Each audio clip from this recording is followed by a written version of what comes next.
গুলাম গাজায় গুলাম গাজায় এখানে এখানে আম গাজায় I'm not sure. আম গাজায় মানছি ছেলেটা clearly disgusting. আয় মা আমার কাছে আয় আয় কোন মলমটা তো আয় আমার কাছে। আমি কিছু বলছি তুই মাংনায় ওর সাথে ক্যাকে করে যাচ্ছে আমি কিছু বলছি আয় না এটা কুচি দোকানে মলম মনে হয় আয় যাকে আমাকে এটা না। exactly same কথাটাই বলবে। তোর দাদাকে যে সকালবেলা করে ডাকতে ডাকতে 7:30টার সময় পড়তে যায় তখন কি হয়? ও কোথাও বেরোবে না ও কোথাও বেরোবে না হ্যাঁ বেরো তোর কিছু আমি বললাম তো ও কোথাও বেরোবে না আমি বলছি তো ও বেরোবে না কিছু অফিসে গেলাম স্টুডেন্ট ভালো ছিল সবাই মিলে আমাকে তোর কিছু একটা 1 লক্ষ তো টাকা তুই ওর সাথে চিল্লাচ্ছিস কে আমি তো আমার আরো খুব এক তোমার উল্টা দে খবর নিয়ে আসে কিন্তু মনের অবস্থা এমন ছিল না তুমি ছেলে একটা তুই কি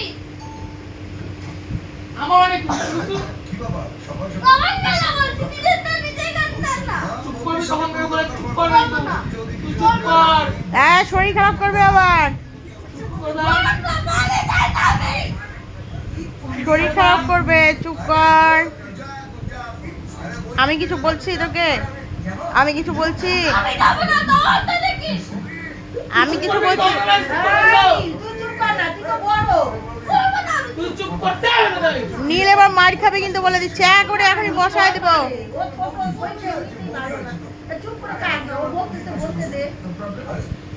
তো আমি এখানে না করা আমি যাব না তো মারতে বল অবশ্যই। ওকে মার থেকে বলো তাহলে হ্যাঁ মাইক তো বড় মা বুঝবে, বাবা বুঝবে। আর তো মাকে তখন বলো আমি যাব না একটা স্কুল ইউনিয়নের প্ল্যান সেটা ফাইনাল মনে ভাই এসে যাবে না মনে হচ্ছে কত বড় আমি লাগছে যাব না আরে ওখানে না ওরা চুপ কর না কথা কম বল না তুই তো আগে শুরু কর যাবে কিন্তু বলছি না তুই ওখানে যে চুপচাপ থাক ওর মতো ভুগতে দে ওকে তোর তুই থাক তোর ওর মতো ওকে ভুগতে দে তুই ওখানে বস যাও পুরো বাইরে ওগুলো ভাই বোনদের হয়েই থাকে। তুই বড় থেকে মানায় নিয়ে চলতে হবে। তুই যে বাবা মাকে কত গরম দেখাইস, তুই তো বাবা মা ছোট। তাহলে বাবা মা সহ্য করো। জ্ঞান ভেঙে ভেঙে করবো না? তুমি যা করবো না।